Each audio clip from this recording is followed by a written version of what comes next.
हमारी आज की स्टोरी का नाम है the three little kittens. Three का मतलब होता है हिंदी में तीन, लिटिल को हिंदी में कहते हैं छोटा, किटेंस को हिंदी में कहते हैं बिल्ली के बच्चे। क्या किटेंस को हिंदी में क्या कहते हैं? बिल्ली के बच्चे, बिल्ली के तीन छोटे बच्चे। तो चलिए स्टोरी पढ़ते हैं हम लोग। One day comma three little kittens meet a big dog full stop. One का मतलब होता है एक, डे को हिंदी में कहते हैं दिन, थ्री लिटिल किटेंस तीन बिल्ली के छोटे बच्चे, मीट का मतलब होता है हिंदी में मिलना, ए का मतलब एक, बिग का मतलब होता है बड़ा, डॉग का मतलब होता है हिंदी में कुत्ता। थ्री से लेकर के डॉग तक हमारा किस टेंस का सेंटेंस हो गया? ये हमारा प्रेजेंट इंडेफिनिट टेंस का सेंटेंस हो गया। क्यों? क्योंकि यहाँ सब्जेक्ट के बाद वर्ब की फर्स्ट फॉर्म आ रही है। अगर ये हमारा सिंगुलर होता तो यहाँ वर्ब की फर्स्ट फॉर्म में एस या ईएस लग जाता है, ये आपको पता होगा। तो प्रेजेंट इंडेफिनिट टेंस के सेंटेंस का जब हिंदी में अनुवाद करते हैं तो आखिरी में क्या आता है? ता है, ती है, ते हैं आता है। किसके हिसाब से? सब्जेक्ट के हिसाब से। तो वन डे एक दिन, three little kittens meet a big dog, तीन छोटे बिल्ली के बच्चे एक बड़े कुत्ते से मिलते हैं। देखिए आखिरी में ते हैं आ गया। The kittens are scared of the dog full stop. Dog को हिंदी में कहते हैं कुत्ता, किटेंस का मतलब होता है बिल्ली के बच्चे, स्कैर्ड का मतलब होता है डरना। देखिए दा से लेकर के डॉग तक का जब हिंदी में अनुवाद करेंगे तो आखिरी में क्या आएगा? है आएगा। क्यों आएगा? क्योंकि यहाँ पे देखिए क्या लगा है? आर लगा है। आर हेल्पिंग वर्ब किसकी होती है? प्रेजेंट टेंस की होती है। तो द किटेंस बिल्ली के बच्चे, स्कैर्ड का मतलब होता है डरना, बिल्ली के बच्चे कुत्ते से डरते हैं। The little kittens run and the dog follows them full stop. Them की हिंदी होती है उन्हें, फॉलो का मतलब होता है पीछा करना, डॉग को हिंदी में कहते हैं कुत्ता, रन का मतलब होता है भागना, किटेंस को हिंदी में कहते हैं बिल्ली के बच्चे, लिटिल का मतलब छोटे। The little kittens run and the dog follows them full stop. देखिए द से लेकर के रन तक हमारा किस टेंस का सेंटेंस है? प्रेजेंट इंडेफिनिट टेंस का सेंटेंस है। क्यों? क्योंकि देखिए सब्जेक्ट हमारा प्लूरल है और उसके बाद क्या वर्ब की फर्स्ट फॉर्म आ रही है। देखिए सेकंड वाले में द से लेकर के देम तक ये भी हमारा प्रेजेंट इंडेफिनिट टेंस का सेंटेंस है। कैसे पता चला? क्योंकि यहाँ सब्जेक्ट हमारा सिंगुलर है तो उसके बाद वर्ब की फर्स्ट फॉर्म में क्या लगा है? एस लगा है, इसलिए। तो जब द से लेकर के रन तक का और द से लेकर के देम तक का हिंदी में अनुवाद करेंगे तो प्रेजेंट इंडेफिनिट टेंस के हिंदी सेंटेंस में आखिरी में क्या आता है? ता है, ती है, ते हैं आता है। किसके हिसाब से? सब्जेक्ट के हिसाब से। द लिटिल किटेंस रन, बिल्ली के छोटे बच्चे भागते हैं, एंड को हिंदी में कहते हैं और, द डॉग फॉलोज देम, कुत्ता उनका पीछा करता है। देखिए दोनों में क्या आया? ता है, ती है आ गया। The little kittens run faster and faster. Little का मतलब होता है छोटा, किटेंस को हिंदी में कहते हैं बिल्ली के बच्चे, रन का मतलब होता है भागना, फास्टर एंड फास्टर मतलब और तेजी से, बिल्ली के बच्चे और तेजी से भागते हैं। The little kittens run into a little bird full stop. Bird को हिंदी में कहते हैं पक्षी, लिटिल का मतलब होता है छोटा, रन का मतलब होता है भागना, लिटिल का मतलब होता है छोटा, किटेंस का मतलब होता है बिल्ली के बच्चे। यहाँ runs into a little bird, इसका मतलब समझ में नहीं आया। बिल्ली के बच्चे चिड़िया में भागते हैं? नहीं, इसका मतलब यह होता है टकराना। रन इनटू का मतलब टकराना। ए लग गया, इसका मतलब एक है, एक पक्षी है छोटा, एक छोटा पक्षी है। छोटे बिल्ली के बच्चे एक छोटे पक्षी से टकराते हैं। But the little kittens keep on running full stop. But को हिंदी में कहते हैं लेकिन, लिटिल का मतलब छोटे, किटेंस मतलब बिल्ली के बच्चे, कीप ऑन का मतलब होता है हम जो काम कर रहे हैं वो करते रहेंगे, रुकेंगे नहीं। कीप ऑन रनिंग मतलब दौड़ते रहेंगे, दौड़ते रहना। आया समझ में? लेकिन बिल्ली के बच्चे दौड़ते रहते हैं या बिल्ली के बच्चे भागते रहते हैं। The little kittens run into a little boy full stop. देखिए छोटे बिल्ली के छोटे बच्चे लड़के में दौड़ते नहीं, रन इनटू मतलब टकराना। यहाँ रन इनटू का मतलब क्या है? टकराना। लिटिल का मतलब छोटे, किटेंस को हिंदी में कहते हैं बिल्ली के बच्चे, रन का मतलब होता है भागना।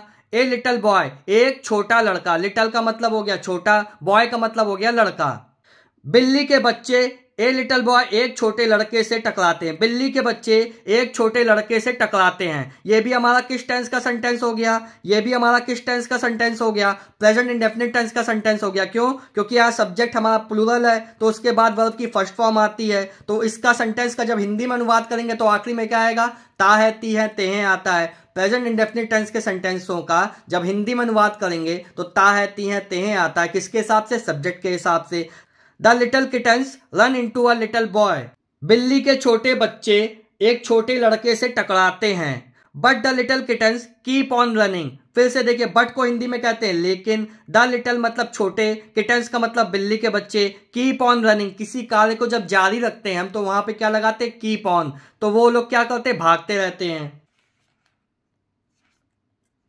दे run towards a long piece of wood, full stop. Long को हिंदी में कहते हैं लंबा, पीस को हिंदी में कहते हैं टुकड़ा, वुड को हिंदी में कहते हैं लकड़ी।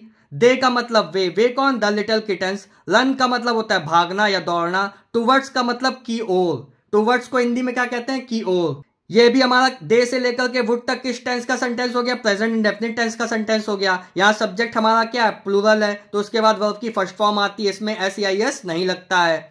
दे run towards a long piece of wood. तो जब इसका हिंदी में अनुवाद करेंगे तो आखिरी में क्या आएगा, ता है ती है तेहे आएगा। देखिए, वे लकड़ी के एक लंबे टुकड़े की ओर भागते हैं। देखिए आखिरी में तेहे आ गया। Oh we are in trouble now, full stop. देखिए वी आर जो ये लिखा है, ये इसको हम लोग फुल फॉर्म इसकी क्या है, इसको ऐसे लिखते हैं, इसको शॉर्ट फॉर्म में हमने ऐसे लिख दिया है, we are in trouble. Trouble का मतलब होता है मुसीबत। नाउ को हिंदी में कहते हैं अब। देखिए इस सेंटेंस में आर लग गया, इसका मतलब वी से लेकर नाउ तक हमारा किस टेंस का सेंटेंस है, प्रेजेंट टेंस का, क्योंकि आर किसकी हेल्पिंग वर्ब होती है, प्रेजेंट टेंस की। तो वी से लेकर के नाउ तक का जब हिंदी में अनुवाद करेंगे तो आखिरी में क्या आएगा, है आएगा। इनका मतलब में, ओ अब हम मुसीबत में हैं, वी को हिंदी में कहते हैं हम। हेल्प हेल्प दे क्राई, मदद करिए मदद करिए, दे क्राई। दे को हिंदी में कहते हैं वे, क्राई का मतलब होता है रोना। मदद करिए वह कहते हैं, दे क्राई वे कहते हैं मदद करें। The smiling dog runs up to them, full stop. Them का मतलब होता है उनके, स्माइलिंग का मतलब होता है हंसते हुए। डॉग को हिंदी में कहते हैं कुत्ता। रन्स हो गया, इसका मतलब दा से लेकर के देम तक हमारा किस टेंस का सेंटेंस है, प्रेजेंट इंडेफिनिट टेंस का सेंटेंस है। क्यों, क्योंकि यहाँ सब्जेक्ट क्या हमारा, सिंगुलर है। तो जब सब्जेक्ट सिंगुलर होता है उसके बाद वर्ब की फर्स्ट फॉर्म में हम लोग एस या ईएस लगा देते हैं। तो जब प्रेजेंट इंडेफिनिट टेंस का हिंदी में अनुवाद करते हैं तो आखिरी में क्या आएगा, ता है ती है तेहे आएगा। अप टू का मतलब होता है तक, अप टू का मतलब क्या होता है, तक। अप टू का मतलब तक। मुस्कुराता हुआ कुत्ता उन तक जाता है। I am so happy to run with all of you, he says. He says, हमारा ही सेज किस टेंस का सेंटेंस है, प्रेजेंट इंडेफिनिट टेंस का सेंटेंस है। कैसे पता चला, क्योंकि सब्जेक्ट हमारा क्या है, सिंगुलर है। उसके बाद क्या है, वर्ब की फर्स्ट फॉर्म में एस लगा हुआ है। ही सेज वह कहता है, कहता है क्यों आया, क्योंकि प्रेजेंट इंडेफिनिट टेंस का सेंटेंस का जब हिंदी में अनुवाद करते हैं तो आखिरी में क्या आता है, ता है ती है तेहे आता है। ही सेज वह कहता है, I am so happy. I am happy का मतलब होता है मैं खुश हूं। आई एम सो हैप्पी मैं बहुत खुश हूं। To run with all of you, आप सबके साथ भागने में बहुत अच्छा लगा। आई एम सो हैप्पी मैं बहुत खुश हूं। To run with all of you, आप लोगों के साथ भागने में बहुत अच्छा लगा, वह कहता है। What a surprise! Now, the little kittens have a new friend. What a surprise! Surprise को हिंदी में कहते हैं आश्चर्य, कितना आश्चर्य है। Now को हिंदी में क्या कहते हैं, अब। The little kittens have a new friend. New का मतलब होता है नया, friend को हिंदी में कहते हैं दोस्त या मित्र, little को हिंदी में कहते हैं छोटा, kittens का मतलब होता है बिल्ली के बच्चे। have लग गया, देखिए have लग गया तो इसका हिंदी में जब अनुवाद करेंगे तो है आएगा आखिरी में, याद रखिएगा। हमारे पास कोई भी चीज होती है तो उसके लिए हम लोग क्या लगाते हैं, हैज या हैव लगाते हैं। जैसे मेरे पास एक पेन है, आई हैव ए पेन। उसके पास गिटार है, ही हैज ए गिटार। जब हमारा सब्जेक्ट एक वचन होगा यानी सिंगुलर होगा तो वहां पे हम लोग हैज लगाते हैं। जब हमारा सब्जेक्ट प्लूरल होगा या बहुवचन होगा तो वहां पर हम लोग हैव लगाएंगे, याद रखिएगा। The little kittens have a new friend, छोटे बिल्ली के बच्चों के पास अब एक नया दोस्त है। अगर आपको स्टोरी अच्छी लगी हो या कुछ नया सीखने को मिला हो तो चैनल को सब्सक्राइब कीजिएगा, वीडियो को लाइक कीजिएगा। Thank you.